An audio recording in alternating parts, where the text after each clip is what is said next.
এই মুহূর্তের আরো একটি বড় খবরের দিকে নজর রাখবো। পার্ক সার্কাস স্টেশন সংলগ্ন এলাকায় বিধ্বংসী আগুন, একেবারে কালো ধোঁয়ার কুণ্ডলী দেখতে পাচ্ছেন আপনারা। একদম যে ছবি দেখাচ্ছি আপনাদেরকে, পার্ক সার্কাসের স্টেশন সংলগ্ন এলাকায় বিধ্বংসী অগ্নিকাণ্ডের ঘটনা, কালো ধোঁয়ায় ঢেকেছে চারদিকে। একদম সেই ছবি আপনাদের সামনে রেখেছি।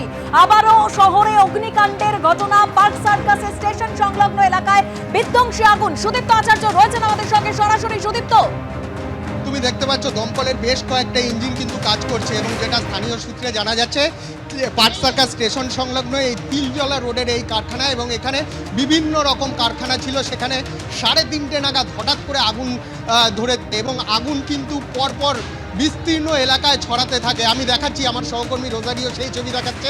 আমরা দাঁড়িয়ে আছি পার্ক সার্কাস স্টেশন এবং ঠিক স্টেশন সংলগ্ন এই কারখানা এবং গোডাউন, পুরো এলাকা কিন্তু কালো ধোঁয়ায় ঢেকে গেছে এবং দমকলের কর্মীদের পাশাপাশি স্থানীয় যারা বাসিন্দা রয়েছেন তারাও কিন্তু এখানে হাত লাগিয়েছেন আগুন নেভানোর জন্য। দেখা যাচ্ছে যে হলুদ বিল্ডিংটা, আমি সহকর্মী রোজারিওকে দেখাতে বলবো, হলুদ বিল্ডিং যেটা রয়েছে এটা কিন্তু স্টেশনের মধ্যে রয়েছে, প্ল্যাটফর্মের মধ্যে রয়েছে এবং রেলের অফিস রয়েছে, তার গায়েই কিন্তু একদম আগুন লেগেছে। এবং দেখতে পাচ্ছ প্ল্যাটফর্মের যারা যাত্রী এবং স্থানীয় বাসিন্দারা তারা কিন্তু আতঙ্কে ভিড় করে রয়েছেন এবং দেখা যাচ্ছে যেখানটায় আগুন লেগেছে জায়গাটার ঢোকার রাস্তাটা কিন্তু যথেষ্ট সরু, তাই জন্য বিভিন্ন দিক থেকে কিন্তু দমকল কর্মীরা আগুন নেভানোর চেষ্টা করছেন।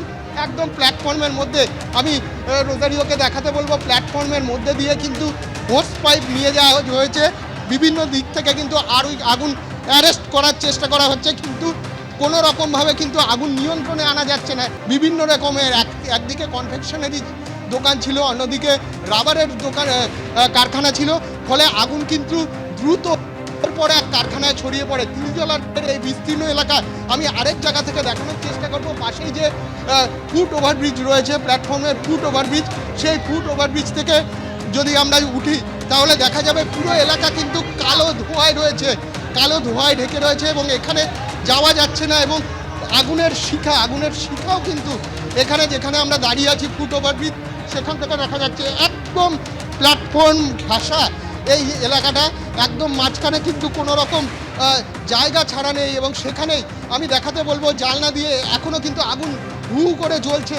যদি দেখানো যায় এখনও কিন্তু নিচের ফ্লোর যেটা রয়েছে সেখানে কিন্তু হু করে জ্বলছে এবং বিরাট এলাকা জুড়ে কিন্তু পুরোপুরি রণক্ষেত্রে, পুরোপুরি একদম অগ্নিকাণ্ডের পুরোটাই বিধ্বস্ত হয়ে গেছে। এবং যে বিল্ডিংয়ে আগুন লেগেছে, যে গোডাউন বা কারখানায় আগুন লেগেছে, একেবারে সুদীপ্ত যে ছবি আমরা দেখতে পাচ্ছি, একদম প্ল্যাটফর্ম লাগোয়া একটি গোডাউন কারখানায় সেখানে আগুন জ্বলছে, যেভাবে সেখানে আগুন লেগে যায় একদম প্ল্যাটফর্মে, যেখানে আমরা ছবি দেখতে পেলাম কালো ধোঁয়ায় ঢেকে গিয়েছে চারপাশ। দমকলের ইঞ্জিন সেখানে কাজ করছে, আগুন নেভানোর কাজ করছে। একদম পার্ক সার্কাস প্ল্যাটফর্ম, যে সেই প্ল্যাটফর্মের একদম লাগোয়া একটি গোডাউনে সেখানে আগুন ধরে যায়। পার্ক সার্কাস স্টেশন সংলগ্ন এলাকায় বিধ্বংসী অগ্নিকাণ্ডের ঘটনা, ধোঁয়ায় ঢেকেছে চারপাশ।